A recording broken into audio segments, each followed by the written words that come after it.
জীবনকে অর্থহীন বা ব্যর্থ করার অধিকার তোমাকে কে দিয়েছে? এতটা ধৃষ্টতা তুমি পাও কোথায়? এই জীবনটা না তোমার সৃষ্টি, না তোমার পরিবারের সৃষ্টি, এমনকি না তোমার সমাজের সৃষ্টি।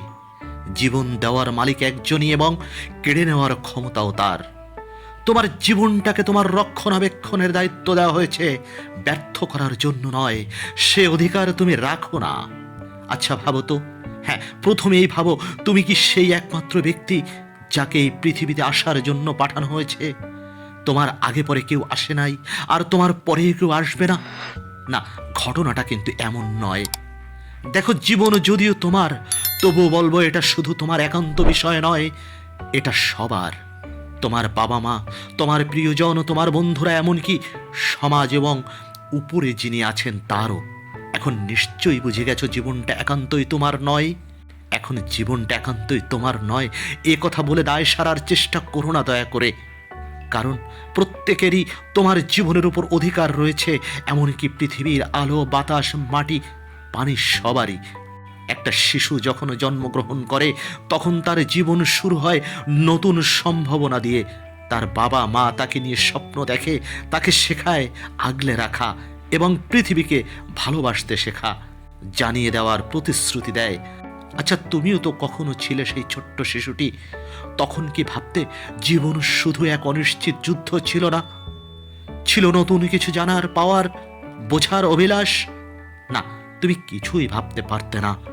তোমাকে এসব কিছুই শেখানো হয়নি।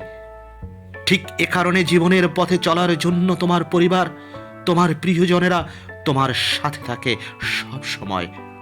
তুমি কি জানো জীবনের গভীরতা এক মহাকাব্যের দর্শন? জীবন এমন এক রহস্যময় অধ্যায় যার প্রতিটি মুহূর্ত স্বতন্ত্র এবং মূল্যবান।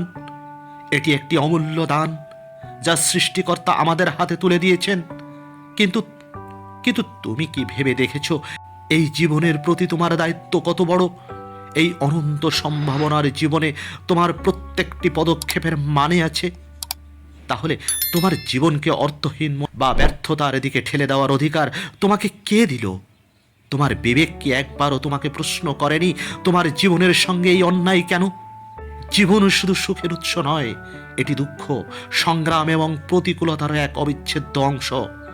এখানে উত্থান যেমন নিশ্চিত, তেমনি পতনও অবশ্যম্ভাবী। কিন্তু মনে রেখো, নদী যদি তার গতিপথ ধরে রাখে তবেই সে সাগরে মেশে। একইভাবে তোমার জীবনও তার সঠিক গন্তব্যে পৌঁছাবে যদি তুমি হাল না ছাড়ো। দেখো, তোমাকে একটা উদাহরণ দিতে পারি। যেমন একটি বীজের কথা ভাবো।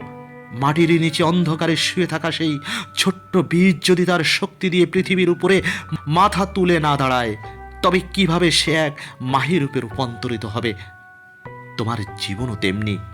যতই প্রতিকূলতা আসুক, তোমার ভিতরের শক্তি যদি ঠিক থাকে তাহলে সফলতা তোমারই।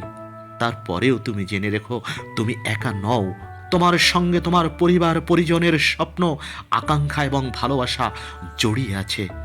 তোমার মা বাবা, ভাই বোন, বন্ধু, তারা প্রত্যেকে তোমার জীবনের অংশ। তারা তোমার জন্য প্রত্যাশা করে, তোমার উত্থানে খুশি হয় আর তোমার ব্যর্থতায় দুঃখ পায়। একবার ভেবে দেখো, যখন তুমি তোমার জীবনকে অবহেলা করো তখন কেবল তোমারই ক্ষতি হয় না, তোমার এই মনোভাব তোমার প্রিয়জনদেরও আঘাত করে, তাদের হৃদয় ভেঙে যায়। তোমার জীবনের প্রভাব শুধুমাত্র তোমার পরিবারেরই সীমাবদ্ধ নয়, তুমি এই সমাজের অংশ। তোমার কাজ, তোমার অবদান, এগুলো সমাজের অগ্রগতির ভিত্তি। যদি তুমি তোমার জীবনকে অর্থহীন করে তোলো, তবে তুমি সমাজের প্রতি তোমার দায়িত্বকে উপেক্ষা করছো। আর শোনো, এ দায়িত্ব নিয়ে যে এত চেঁচিয়ে গলা ফাটাচ্ছি, এই দায়িত্বটা কি জানো? এটা হলো একটা শিক্ষা। আর শিক্ষা হলো সেই আলো যা তোমার জীবনকে পথ দেখায়। এটি কেবল তোমার জন্য নয়, এটি তোমার চারপাশের মানুষদেরও আলোকিত করে। তোমার অর্জন, তোমার সাফল্য, এসবের মধ্যেই তুমি অন্যদের জন্য প্রেরণা, উৎস হতে পারো। জীবন হলো সৃষ্টিকর্তার এক বিশেষ উপহার। তিনি তোমাকে এই পৃথিবীতে পাঠিয়েছেন কিছু উদ্দেশ্য দিয়ে।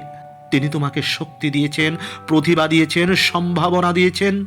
এসব সম্ভাবনাকে অবজ্ঞা করার মানে তার প্রতি কৃতজ্ঞতা প্রকাশ না করা। তাহলে একটি সহজ উদাহরণ দিই। ধরো একটি ঘড়ি। এই একটি ঘড়ি তখনই অর্থপূর্ণ যখন এটি সঠিক সময় জানায়। কিন্তু যদি এটি বন্ধ হয়ে যায় তবে সেটি কেবল একটি অপদার্থ বস্তু। তোমার জীবনও তেমন। সৃষ্টিকর্তার দান হিসেবে এটি তখনই পূর্ণতা পায় যখন তুমি এর সর্বোচ্চ ব্যবহার করো। দেখো, মৃত্যু আমাদের জীবনের চূড়ান্ত সত্য, কিন্তু তার মানে এই নয় যে জীবনের অর্থ কমে যায়। মৃত্যুর আগে তোমার কাজ এবং অবদানই তোমাকে মানুষের মনে বাঁচিয়ে রাখে, জানো তো নিশ্চয়ই। বড় বড় ব্যক্তিদের দিকে তাকাও, mother Teresa, Mahatma Gandhi, Albert Einstein, Rabindranath Tagore, Kazi Nazrul Islam. তাদের জীবন কতটা অর্থপূর্ণ ছিল। তাদের কাজ আজও আমাদের অনুপ্রাণিত করে।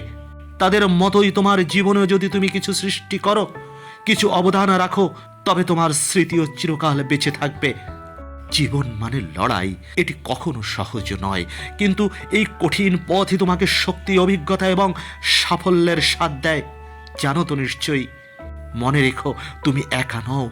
তোমার জীবনের সঙ্গে পরিবার, প্রিয়জন, সমাজ এবং সৃষ্টিকর্তার প্রত্যাশা জড়িয়ে আছে। তাই জীবনকে অবহেলা করার সাহসে দেখানো বন্ধ করো, বরং একে ভালোবাসো। একে এমনভাবে সাজাও যেন তোমার প্রতিটি দিন সার্থক হয়। উত্থান, পতন, সাফল্য, ব্যর্থতা সব কিছু মেনে নিয়ে সামনে এগিয়ে যাও। আমি এটার কথা বলছি, মনে রেখো, জীবনে একবারই পাওয়া যায়।